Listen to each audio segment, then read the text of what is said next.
Salut à tous, bienvenue sur la face cachée. Donald Trump a dit qu'il était d'accord avec le fait que la Russie aide le pays que les États-Unis combattent, avec des informations qui mettent directement en danger les forces américaines. C'est ce qu'il a dit, et cela devrait faire la manchette dans tous les médias des États-Unis aujourd'hui. Dans la méthode Trump, même une déclaration qui devrait déclencher l'alarme est vendue comme un simple point de discussion de l'après-midi. Le grand développement pendant la nuit, c'est que vendredi après-midi, les États-Unis ont mené une importante opération militaire au Moyen-Orient. Trump a ensuite publié sur Truth Social que les États-Unis avaient exécuté l'un des raids de bombardement les plus puissants de l'histoire du Moyen-Orient et avaient complètement anéanti toutes les cibles militaires dans le joyau de la couronne de l'Iran, l'île de Kark. Il a ajouté que, par décence, il avait choisi de ne pas détruire l'infrastructure pétrolière de l'île. L'île de Kark gère environ 90% des exportations de pétrole brut de l'Iran. Trump a affirmé que les frappes n'avaient pas visé l'infrastructure pétrolière, seulement les zones militaires défendues, mais cette affirmation soulève immédiatement un problème plus vaste. Si les Américains ont frappé l'infrastructure pétrolière à Kark, l'effet sur les marchés serait majeur, parce que 90% des exportations maritimes de pétrole de l'Iran passent par Kark. Des analystes disaient déjà que, après la pointe à environ $118 le baril lundi dernier, les prix pourraient atteindre $150 le baril si les Américains entraient à Kark et frappaient. C'est un facteur énorme, parce que ce n'est pas seulement l'Iran qui résisterait à un tel scénario. Les États du Golfe sont déjà nerveux face aux représailles iraniennes qui ont eu lieu et face à l'instabilité régionale qui pousse déjà les prix vers le haut. C'est le scénario habituel, on largue une bombe, on nie la conséquence évidente, puis on se dit offensé quand la courbe des prix refuse de saluer. Voilà pourquoi le comportement de Trump, plutôt dans la semaine compte, quand le pétrole a atteint 118, il a dû sortir et dire aux républicains en Floride que la guerre était presque terminée, qu'elle était très terminée, tout en continuant à la mener au même moment. Cette contradiction pointe vers un problème plus large. À ce stade-ci, tout ce qu'on sait réellement, c'est que l'armée américaine a dit avoir mené une opération, que Trump a ensuite affirmé que les États-Unis avaient anéanti chaque installation militaire iranienne à Kark et que les Iraniens ont dit qu'il n'y avait eu aucun dommage à l'infrastructure pétrolière à Kark. Ce que les Iraniens n'ont pas dit, si on lit leur déclaration avec attention, c'est que leur appareil militaire n'avait pas été touché.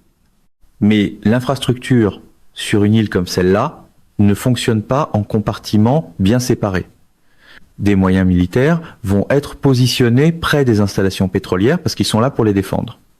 Il est difficile d'imaginer que l'armée soit anéantie sans que l'infrastructure pétrolière subisse elle aussi de sérieux dommages. C'est pourquoi cela ressemble fortement à Trump en train de se bomber le torse. Dans ce style de communication, très terminé veut généralement dire que le briefing était plus bruyant que le plan. La raison pour laquelle ce numéro de poitrine bombée compte, c'est que les Américains ne semblent pas avoir de véritable plan B. Le plan A n'a pas fait s'effondrer le régime quand ils ont tué le guide suprême. Logiquement, le plan B signifie des forces au sol quelque part. Parce que, à moins de croire que le peuple iranien va simplement se soulever de lui-même et renverser le régime, quelqu'un devra entrer et le faire. Voilà pourquoi le développement le plus important n'est peu, est même pas la déclaration de Trump. Des responsables américains ont dit vendredi qu'ils déplaçaient un navire d'assaut amphibie, l'un des plus grands de la marine américaine, l'USS Tripoli, avec 2500 Marines dans la mer d'Arabie pour rejoindre l'autre douzaine de navires de guerre déjà sur place. À moins que l'intention soit de laisser 2500 Marines assis sur un bateau pendant des semaines et des semaines, il faut prendre ce mouvement au sérieux. Soit les États-Unis intensifient le bluff en signalant que les marines sont en place et pourraient attaquer si l'Iran ne cède pas, soit ils pensent réellement à une opération quelque part. Pour un camp qui vend l'instinct comme une stratégie, le mot quelque part commence à faire beaucoup de travail. cela soulève immédiatement la question de Kark. Les Américains iraient-ils vraiment jusqu'à envoyer des marines à Kark pour s'emparer des installations? Les Iraniens ont déjà dit que si des forces spéciales américaines ou des marines entraient pour prendre Kark, ils la défendraient jusqu'au bout.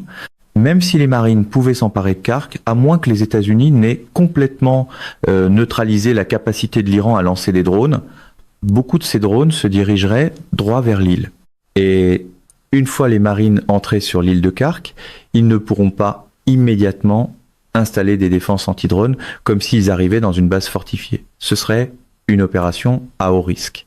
À ce moment-là, cela reviendrait à dire que les États-Unis sont entièrement engagés, qu'ils ne se soucient pas des dégâts militaires que cela pourrait causer et qu'ils ne se soucient pas non plus des dégâts économiques que cela pourrait provoquer, parce qu'ils croient que prendre Kark fera finalement céder le régime. Voilà ce qui arrive quand on traite la fanfaronnade comme de la logistique. C'est pourquoi l'article du Wall Street Journal selon lequel le Pentagone déplace la 31e unité de Marines, soit environ 2500 Marines et 3 navires de guerre, vers le Moyen-Orient, constitue un développement majeur. Cela signifie une escalade. Cela signifie que davantage de ressources sont nécessaires dans la région. Et si ce mouvement vise à préparer une opération sur l'île de Kark, alors c'est une invasion terrestre, même si le camp Trump tenterait de l'habiller autrement pour un public américain déjà sceptique. 59% sont déjà opposés à l'opération militaire. Les gens de Trump savent que beaucoup d'Américains, y compris beaucoup de partisans de Trump, restent tentés par l'Irak de 2003, ce qui explique pourquoi ils répètent sans cesse que ce n'est pas l'Irak de 2003. Ils essaieraient presque certainement de vendre cela comme une opération terrestre limitée sur une île plutôt que sur le continent, et cela pourrait leur donner une certaine couverture politique si les Américains pensent que les pertes seront limitées. Mais le revers est tout aussi évident. L'Iran pourrait perdre l'île de Kark tout en conservant le reste du pays qui est immense géographiquement et compte environ 90 millions d'habitants. Le régime subirait un choc économique parce qu'il ne pourrait plus exporter autant de pétrole, même s'il avait déjà augmenté ses exportations pendant que le détroit d'Ormuz était fermé aux autres. Malgré cela, une réduction des revenus pétroliers à elle seule ne signifie pas que le régime disparaît en quelques jours. Ce n'est pas l'Irak de 2003, est devenu moins un apaisement qu'une manière de tenter le sort avec une meilleure image de marque. Voilà pourquoi la prochaine grande question concerne la façon dont Trump parle de l'Ukraine et de la guerre plus largement. Dans son entrevue de vendredi avec Brian Kilmeade à Fox News, il a dit que l'Ukraine devait tout payer par l'intermédiaire de l'Organisation du Traité de l'Atlantique Nord, que l'Organisation du Traité de l'Atlantique Nord payait la facture et que les États-Unis vendaient encore à l'Ukraine. Quand Kilmeade, lui, a demandé si l'Ukraine aidait les États-Unis pour la défense anti-drone en Iran, Trump a répondu que les États-Unis n'avaient pas besoin d'aide pour la défense anti-drone, qu'ils en savaient plus que quiconque sur les drones et qu'ils avaient les meilleurs drones du monde. Cela n'a aucun sens au regard de ce qui avait déjà commencé à émerger. Personne dans le camp Trump n'avait dit clairement qu'ils avaient demandé l'aide de l'Ukraine, mais le président Zelensky avait dit que oui, et personne ne l'avait démenti. L'explication est brutale, Trump mentait. Dans cette version des faits, l'aide extérieure est acceptée en silence et niée en grande scène. Au début du conflit, l'armée américaine avait déjà averti le camp Trump que si la guerre devenait prolongée, les États-Unis feraient face à des pénuries de certaines ressources, surtout des intercepteurs. Le problème ne se limite plus aux missiles. Il concerne aussi des drones relativement bon marché et faciles à fabriquer. Les Iraniens avaient déjà riposté à grande échelle, non seulement contre Israël, mais dans tout le Moyen-Orient. La question était donc de savoir où les États-Unis allaient trouver davantage d'intercepteurs. Zelensky disait qu'il était prêt à les fournir. Ce qui a du sens politiquement, parce que cela crée de la bonne volonté et contribue à assurer un soutien continu à l'Ukraine contre l'invasion russe. Il a ensuite dit que la première mission était déjà partie pour la Jordanie, où se trouvent des bases militaires américaines, et personne du côté militaire américain ne l'a démenti. Il a aussi indiqué que l'Ukraine était allée dans plusieurs autres pays et qu'elle pouvait envoyer environ 10 ou 11 équipes au total. Autrement dit, cela avait déjà commencé. Rien ne résume mieux le moment que de prétendre à l'autosuffisance tout en empruntant discrètement la boîte à outils. Cela rend le démenti de Trump encore plus important parce que la vraie question n'est pas de savoir si ce qu'il a dit était vrai. Ce ne l'était pas. La vraie question, c'est pourquoi il l'a dit. Ce qu'il signalait, c'est que les États-Unis ne doivent rien à l'Ukraine et ne lui doivent aucun soutien dans sa défense contre la Russie. Cela arrive au moment où les pourparlers entre l'Ukraine, la Russie et les États-Unis ont effectivement été suspendus à cause de la guerre contre l'Iran. Zelensky a fait savoir dans la nuit que les Américains avaient demandé un report. On s'attendait à ce que une autre série de pourparlers puisse quand même avoir lieu cette semaine, mais les Américains ont encore repoussé l'échéance. Et pendant ce temps-là, Steve Witkoff et Jared Kushner parlaient en Floride avec le représentant de Vladimir Poutine, Kirill Dmitriev, le même personnage lié à l'ultimatum d'octobre dernier demandant à l'Ukraine de céder du territoire et de rester faible. Le schéma est difficile à manquer. On reporte les pourparlers, on flatte l'homme fort, puis on appelle ce détour de la diplomatie. Le démenti de Trump semble aussi venir d'un certain embarras. Beaucoup de commentaires par la suite se moquaient ouvertement des États-Unis pour avoir eu le culot de demander de l'aide à l'Ukraine sur les drones, après avoir refusé d'envoyer directement des armes. La même entrevue avec Ilméade a rendu la contradiction plus large impossible à manquer. Quand on lui a demandé quand la guerre contre l'Iran finirait, Trump a dit qu'elle finirait quand il le sentirait dans ses os. Et il a aussi affirmé que les États-Unis avaient assez de munitions pour poursuivre cette guerre pour toujours. Cela contredit directement la façon dont il s'était présenté à la présidence en promettant qu'il n'y aurait pas de guerre sans fin. Une guerre mesurée dans les eaux est habituellement le signe que le chiffrier a disparu. Le problème plus profond, c'est que Trump ment, qu'il n'est pas cohérent, et pourtant qu'une trop grande partie des médias traite encore chacune de ses déclarations comme une révélation. Ce n'est pas une révélation, c'est un flot de bulles de pensée impulsives présentées comme une politique. Il y a à peine 3 semaines, il se mettait pratiquement en scène comme le président du Conseil de la paix, entouré de gens censés l'admirer comme l'homme qui méritait le prix Nobel de la paix. Maintenant, la posture est complètement différente.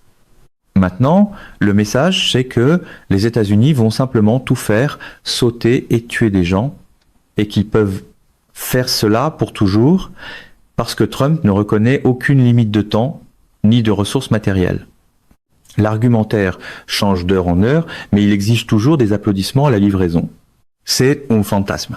Dan Ken, le chef d'état-major interarmé, avait déjà dit au camp Trump qu'il y avait des limites au stock militaire américain. Ce qui explique en partie pourquoi des figures comme J.D. Vance auraient été défavorables à cette guerre. Au cours des 6 premiers jours de la guerre seulement, plus de 11 milliards de dollars d'équipement militaire avaient déjà été dépensés dans des attaques directes, sans même compter les coûts de soutien. Des responsables américains ont aussi laissé savoir aux médias que les États-Unis avaient consommé des années, et non des semaines ou des mois, de stock dans ce qui avait déjà été tiré sur l'Iran. Les États-Unis demeurent de loin la plus grande puissance militaire au monde, mais cela ne veut pas dire qu'ils peuvent mener une guerre sans fin, sans contrainte. Si le régime ne se rend pas, ces contraintes deviendront réelles. La réalité, contrairement au discours de campagne, ne remplit pas l'arsenal simplement parce que quelqu'un semble confiant devant un micro. Cela amène l'analyse à une partie encore plus sombre de l'entrevue de Trump avec Brian Kilmeade. Trump a été interrogé sur le fait de savoir si, selon lui, Poutine aidait l'Iran. Il a dit qu'il pensait que Poutine les aidait peut-être un peu, puis a ajouté que Poutine pensait probablement que les États-Unis aidaient l'Ukraine. Et quand Kilmeade a insisté pour savoir si les États-Unis aidaient l'Ukraine, Trump a dit oui, et que la Chine dirait la même chose parce qu'ils le font et que nous le faisons en toute équité. C'est ainsi que l'inversion morale se présente comme de l'équilibre. On efface les distinctions, puis on hausse les épaules devant les conséquences. Ce que cela signifie est brutal. Le président des États-Unis a effectivement dit qu'il ne se souciait pas du fait que la Russie aide l'Iran à cibler des troupes américaines. C'est le fond de l'affaire. Alors que la sécurité de l'Ukraine et de l'Europe est menacée, et alors que les troupes américaines affrontent les dangers de cette guerre, avec déjà 13 Américains tués, Trump traite comme acceptable le fait que la Russie puisse fournir à l'Iran des informations sur les navires de guerre américains, les avions militaires américains et les positions des troupes. Cela devrait être la grande manchette partout, parce que cela révèle non pas un autre mensonge de Trump ou une sortie improvisée de plus, mais une vision du monde. Une fois que tous les camps sont rhétoriquement fondus dans la même masse, la reddition de comptes devient la première victime. Il a déjà fait cela auparavant. Il y a des années, quand il se présentait pour la première fois à la présidence, on l'a confronté à la réalité selon laquelle Vladimir Poutine était une figure brutale, quelqu'un impliqué dans le démantèlement de l'Ukraine, dans l'assassinat de journalistes et dans l'encouragement au renversement de gouvernement. La réponse de Trump, à l'époque, consistait essentiellement à dire que les États-Unis avaient fait de telles choses eux aussi. Cela peut être vrai dans un sens historique étroit, dans la mesure où les États-Unis ont appuyé des coups d'État dans le passé, mais l'implication de sa réponse était que si l'Amérique l'avait fait auparavant, alors Poutine avait aujourd'hui carte blanche. Ici, en 2026, il revient exactement au même réflexe. L'Amérique aide des pays, donc il est normal que la Russie aide des pays. Dans cette logique, l'histoire n'est pas quelque chose dont on tire des leçons. C'est un code promotionnel pour les excuses du moment. Mais la différence est fondamentale. L'Ukraine se défendait contre une invasion russe. Les États-Unis aidaient l'Ukraine à se défendre contre une invasion russe. La Russie, au contraire, aide l'Iran à se défendre contre des frappes aériennes américaines. Donc, ce que le président américain dit, c'est que parce qu'il a lancé cette guerre aux côtés d'Israël, il est acceptable non seulement que des troupes américaines soient mises en danger, mais aussi que la Russie gagne davantage d'espace pour poursuivre son invasion et ses attaques contre l'Ukraine. Sur deux fronts à la fois, il dit en pratique qu'il ne se soucie pas de la sécurité de l'Ukraine, qu'il ne se soucie pas de la sécurité de l'Europe et qu'il ne se soucie pas de la vie des troupes américaines tant qu'il reste en bons termes avec Poutine. Quand la loyauté envers un homme fort devient le principe d'organisation, les alliés, les soldats et les faits sont tous rétrogradés ensemble. Cela devrait mettre en colère tous les Américains. Des rapports avaient déjà émergé quelques jours plus tôt, selon lesquels les Russes fournissaient des informations de ciblage aux Iraniens. Ces rapports venaient probablement de l'intérieur même du gouvernement américain, sans doute des agences de renseignement ou de l'armée, parce que des gens là-dedans s'inquiétaient. L'espoir était manifestement que les médias le mettent suffisamment en évidence pour créer de la pression et limiter les dégâts. Mais c'est précisément là que l'environnement médiatique plus large autour de Trump devient dangereux. Il y a tellement de bruit, tellement de boue lancée sur le mur, tellement de poussière jetée aux yeux du public, que les médias finissent par courir d'une absurdité à l'autre en essayant de décider quoi couvrir, parce que la remarque est venue dans une entrevue avec Brian Kilmeade, un animateur de Fox que beaucoup de grands médias ne prennent pas au sérieux. Elle risque d'être écartée comme une autre phrase lancée en l'air. Ce n'est pas le cas. Cela révèle comment Trump pense. C'est la différence entre la sténographie et le journalisme. Entre simplement recopier ces mots et analyser réellement ce qu'ils veulent dire. Le chaos n'est pas un effet secondaire ici. Il fait partie du système d'exploitation. Il y a aussi une conséquence politique qu'il ne faut pas négliger. Une grande partie de la base de Trump et de la base républicaine plus largement comprend des familles de militaires, des militaires, d'anciens membres des forces armées et des vétérans qui se soucient profondément des droits des vétérans, des soins de santé pour les vétérans et du soutien aux vétérans. Ce genre de posture est une manière facile d'aliéner ce groupe. Mais la raison pour laquelle cette aliénation pourrait ne pas se produire d'un seul coup, c'est que l'ensemble du tableau est tellement confus la plus grande invasion d'un autre pays européen depuis 1945 est toujours en cours. Les massacres en Israël et à Gaza ont défini 2 années de politique internationale. Et maintenant, il y a une guerre en Iran qui n'est pas contenue et qui pourrait encore s'étendre. Beaucoup de gens se réveillent, voient tout cela en même temps et ont simplement du mal à l'absorber. La confusion est utile à un camp qui préfère l'image de marque émotionnelle à une doctrine cohérente. C'est pourquoi la déclaration de Trump ne touchera peu et pas immédiatement. Ce qui pourrait la rendre concrète, ce sont davantage de pertes. Le nombre est déjà de 13 Américains morts et cela ne doit pas être minimisé. 6 de ces Américains ont été officiellement confirmés morts parce qu'ils se trouvaient à bord de l'avion-citerne qui s'est écrasé. Ces décès ont été confirmés soit juste avant, soit pendant la déclaration de Pete Hegseth hier, alors qu'ils semblaient plus préoccupés à attaquer la presse pour avoir rapporté les faits qu'à parler des morts eux-mêmes. Si le bilan passe de 13 à 20, 30, 40, 50, la confusion commence à se dissiper et le coup devient impossible à nier. Si cela arrive, même des républicains et des partisans de Trump pourraient commencer à le voir comme un prix bien réel. Cela ramène l'argument directement au danger des troupes au sol, parce que les pertes lourdes deviennent beaucoup plus probables dès qu'on met des soldats sur le terrain. À ce moment-là, la combinaison de la douleur économique, des faits sur le terrain et du retour politique intérieur créerait une véritable pression sur Trump pour qu'il mette fin à cela. L'assurance fanfaronne des conférences de presse semble toujours moins coûteuse avant que le nombre de morts n'arrive.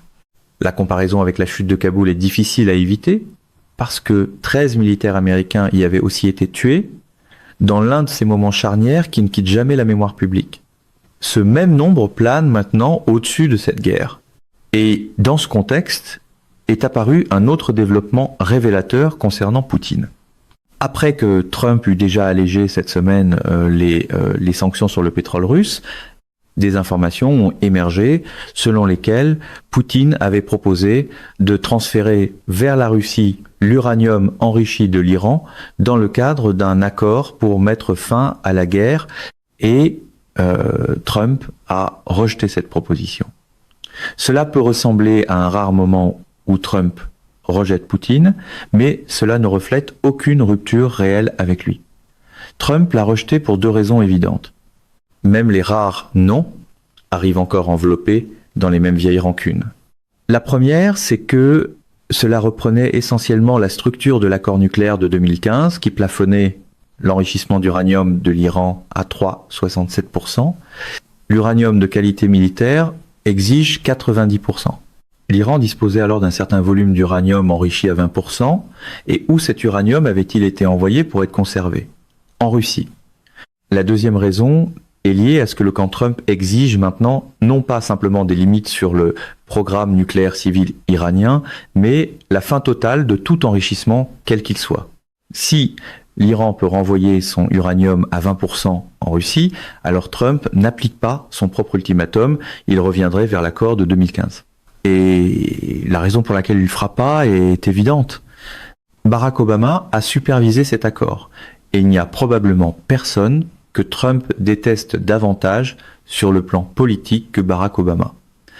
Dans l'univers Trump, l'échec d'une politique est supportable, admettre qu'Obama avait un accord fonctionnel est la véritable urgence. Le même schéma d'incompétence et de déni traverse la conférence de presse de Pete Hegseth. L'une des choses pour lesquelles il a été tourné en ridicule, c'est d'avoir dit que la seule chose qui empêche le transit par Hormuz en ce moment, c'est que l'Iran tire sur le trafic maritime et que tout est ouvert si l'Iran cesse de le faire. Cela revient simplement à énoncer l'évidence. Le moment plus sérieux est arrivé quand un journaliste lui a demandé pourquoi, si les États-Unis ont la supériorité aérienne et navale sur l'Iran, la marine n'escorte pas les navires à travers le détroit d'Ormuz et comment il est possible que cela n'ait pas été prévu. Hegseth a répondu que cela avait été prévu, que l'administration reconnaissait le problème, mais voulait agir de manière séquentielle, de la manière qui correspondait le mieux à ce qu'elle voulait accomplir. En termes simples, il disait qu'il l'avait prévu, mais qu'il choisissait de ne pas agir. C'est la manœuvre signature de la salle de presse Trump, rebaptiser le retard en stratégie et espérer que les mots atterrissent avant les faits. Cette explication s'effondre dès qu'on la compare à tout le reste. Le sénateur Andy Kim a fait remarquer que toute évaluation sérieuse d'un conflit avec l'Iran commence par la possibilité très réelle que l'Iran tente de fermer le détroit d'Ormuz, et il a dit sans détour que les gens de Trump avaient certainement été avertis, mais qu'il se croyait meilleur que les experts. Le Wall Street Journal a aussi rapporté que Dan Kane avait informé Trump à plusieurs reprises qu'une attaque américaine pouvait précisément déclencher cette réaction. Trump a reconnu le risque, mais il a dit à son équipe que l'Iran capitulerait probablement avant de fermer le détroit et que si l'Iran essayait, l'armée américaine pourrait gérer cela.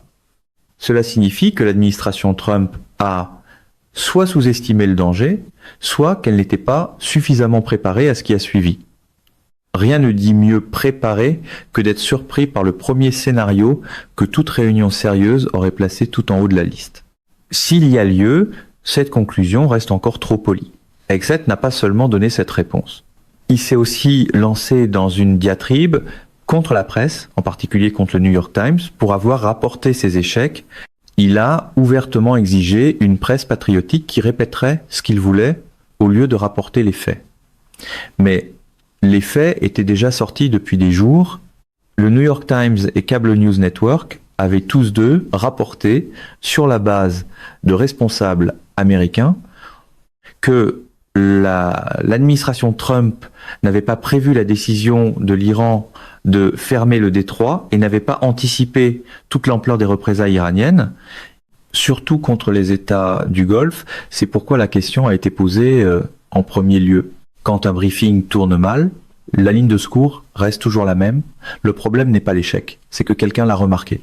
La contradiction s'aggrave parce que le secrétaire à l'énergie, Chris Wright, avait déjà admis, quelques jours plus tôt, que les États-Unis n'étaient pas en mesure de garder le détroit ouvert parce que les ressources militaires étaient utilisées dans des opérations offensives. Les navires de guerre rassemblés dans la mer d'Arabie pourraient, en théorie, entrer dans le détroit d'Ormuz, mais ils étaient utilisés pour tirer des missiles sur l'Iran.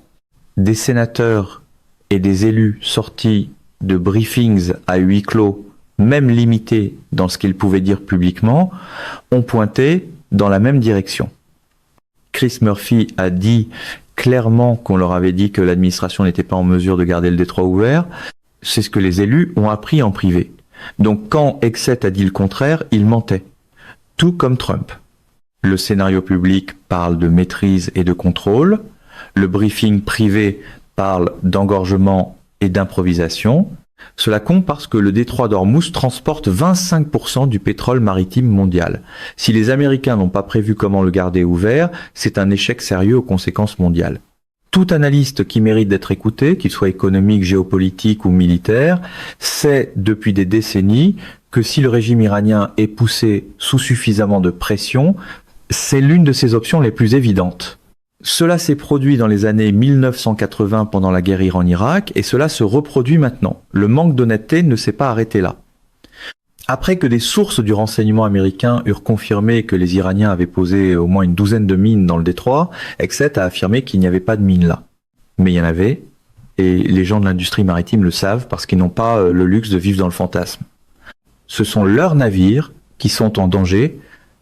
La réalité a une fâcheuse habitude d'ignorer le podium, surtout quand il est question de mines. Le prochain mouvement iranien est déjà visible.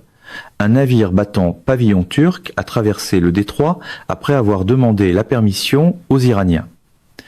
Cela pointe vers un système dans lequel l'Iran commence à dire aux pays que leurs navires peuvent passer s'ils se coordonnent avec Téhéran.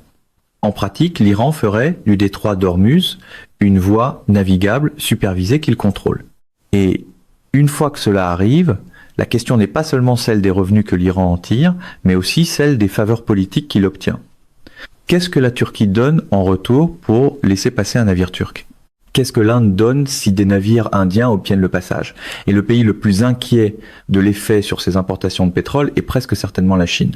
Si l'Iran commence à dire aux Chinois que les navires à destination de la Chine pourront passer, cela crée un levier.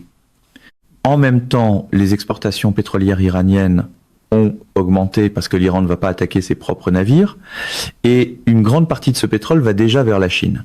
Voilà à quoi ressemble le vide stratégique. Pendant que Washington met en scène sa fermeté, Téhéran commence à écrire les règles de circulation. Le dernier enjeu est la question qui refait surface autour des dossiers Epstein. Une phrase revient en boucle en ligne. À ce rythme, l'administration Trump va publier les dossiers Epstein complets et non caviardés pour détourner l'attention de l'Iran.